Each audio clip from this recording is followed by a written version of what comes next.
सभी को राधे राधे। मैं रश्मि सोनी और आज मैं सुनाती हूँ आप लोगों को रविवार की व्रत कथा की कहानी। तो एक बुढ़िया थी। उसका नियम था प्रति रविवार को सवेरे ही स्नान आदि कर घर को गोबर से लीप कर फिर भोजन तैयार कर भगवान को भोग लगा स्वयं भोजन करती थी। ऐसा व्रत करने से उसका घर अनेक प्रकार धन धान्य से पूर्ण था। श्री हरि की कृपा से घर में किसी प्रकार का विघ्न या दुख नहीं था। सब प्रकार से घर में आनंद रहता था। इस तरह कुछ दिन बीत जाने पर उसकी एक पड़ोसन जिसकी गौ का गोबर वह बुढ़िया लाया करती थी, विचार करने लगी कि यह वृद्धा सर्वदा मेरी गौ का गोबर ले जाती है, इसलिए अपनी गौ को घर के भीतर बांधने लग गई। बुढ़िया को गोबर न मिलने से रविवार के दिन अपने घर को न लीप सकी, इसलिए उसने ना तो भोजन बनाया न भगवान को भोग लगाया तथा स्वयं भी उसने भोजन नहीं किया। इस प्रकार उसने निराहार रहकर व्रत किया। रात्रि हो गई और वह भूखी सो गई। रात्रि में भगवान ने उसे स्वप्न दिया और भोजन न बनाने तथा लगाने का कारण पूछा।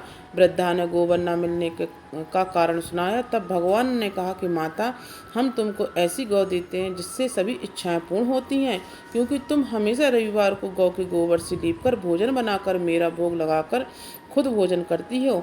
इससे मैं खुश होकर तुमको वरदान देता हूँ।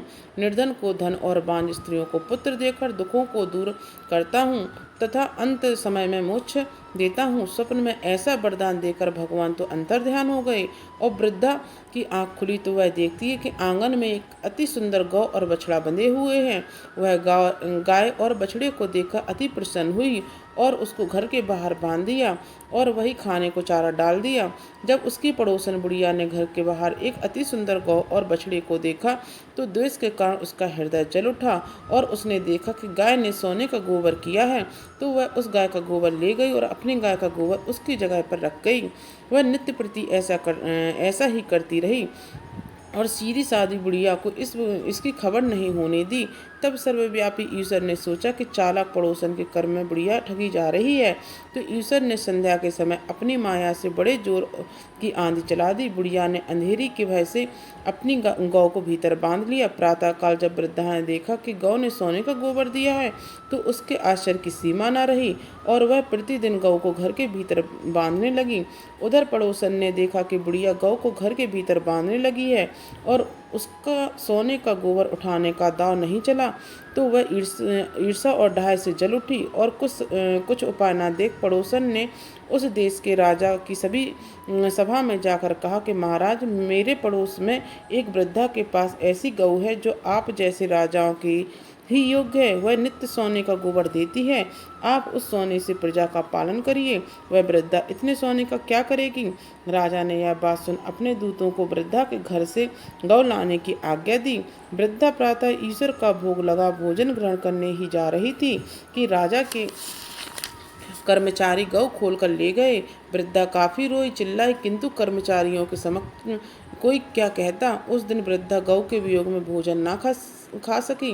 रात भर रो ईश्वर को गौ को पुनः लाने के लिए प्रार्थना करती रही। उधर राजा गौ को देखकर बहुत प्रसन्न हुआ, लेकिन सुबह जैसे ही वह उठा सारा महल गोबर से भरा दिखाई देने लगा।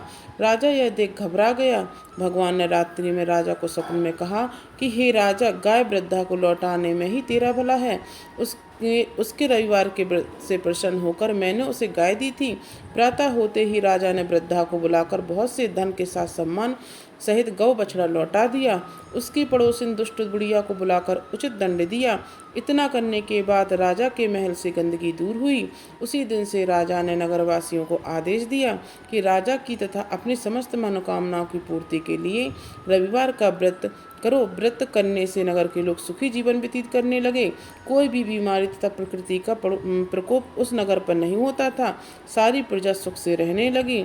जय जय श्री राधे। अगर आप लोगों को कहानी पसंद आई हो तो मेरे चैनल को सब्सक्राइब करें, कहानी को शेयर करें, लाइक करें और कमेंट्स करें।